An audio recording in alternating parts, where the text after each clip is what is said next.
Hi, I'm Josh Elliott, and I am back from yet another hiatus. So, remember in the Professor Marston and the Wonder Woman review where I said, I will not get sick, I'm determined to not get sick? Very next day, I woke up with a 101 degree fever. I had probably the flu for like 4 days, couldn't film any reviews, and now here I am to finally talk about Marshall, which I saw a little while ago, so sorry if my memory's a little faded, but I still want to talk about this movie because it was pretty good from what I remember. Marshall tells the story of Thurgood Marshall, but it's before Brown versus Board of Education, and he's working with the NAACP. He's becoming more and more famous. I can't remember the name of the case, but it takes place in Connecticut, but a man is being wrongly accused of raping and attempting to murder a white woman, and that man is played by Sterling K. Brown. So Thurgood Marshall, played in this movie by Chadwick Boseman, must team up with lawyer Sam Friedman, played by Josh Gad, and they have to prove that this black man is innocent. But Sam has to do a large majority of the work because the judge doesn't want Marshall getting too involved, so he won't let him speak in court, which is a really interesting idea. When it comes to famous African-American historical figures, you don't really get much bigger than Thurgood Marshall. Maybe like Martin Luther King,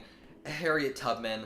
Then there's Thurgood Marshall. Thurgood Marshall is so iconic for all of his successes that you kind of need to put a restraint on him, and I think that works in this movie. I mean, I don't actually know if that happened in real life or not, but it works in the context of this movie because you have this really intelligent and powerful historical figure, and he doesn't have the power that you would usually see him with. And I think that's really interesting. It also adds for more character development with Sam Friedman, and I loved Josh Gad in this movie. Acting is actually great across the board. All of the actors did phenomenal. Acting is definitely the best part of the movie. That and how it's shot. It's shot really well. It was directed by Reginald Hudlin. He has mostly done TV stuff. I think this is his first feature-length movie, and he did a really good job at it. The thing with this movie is that it's so good on a base level. You want to go see a success story about racial equality in the 1960s, Marshall's your movie. Go and see Marshall. It's a good example of that type of movie, but this type of movie has been done before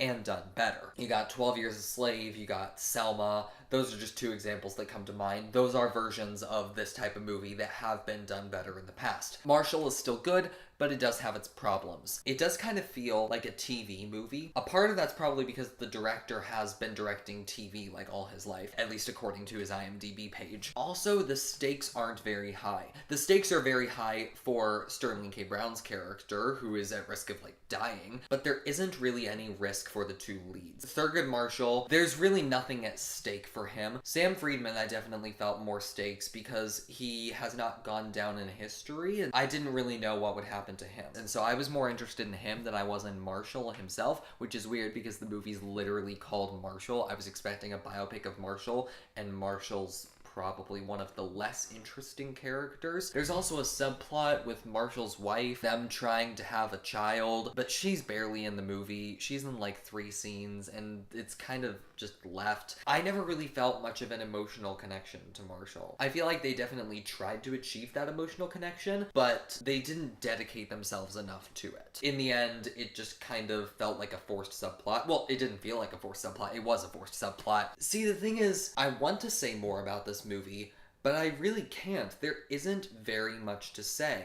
The things that are good about it are very standard good things, and the things that are bad about it aren't that big of problems. It's just kind of like smack dab in the middle in terms of quality. Marshall is the definition of decent. It is very much watchable, you can enjoy it, but I didn't take much from it. There are really good moments in it, acting is great across the board, it's shot really well, it left little to no emotional impact on me. I wasn't super invested in the characters, I wasn't nearly as invested in Thurgood Marshall as I thought I would be. It was odd, but this is still a very well made movie, so I'm gonna give it a 6. I saw it with my dad, he liked it a lot more than I did. He gave it like an 8, maybe a 9, which I think 9 is a bit of a stretch. 8, okay, I get that. But 9?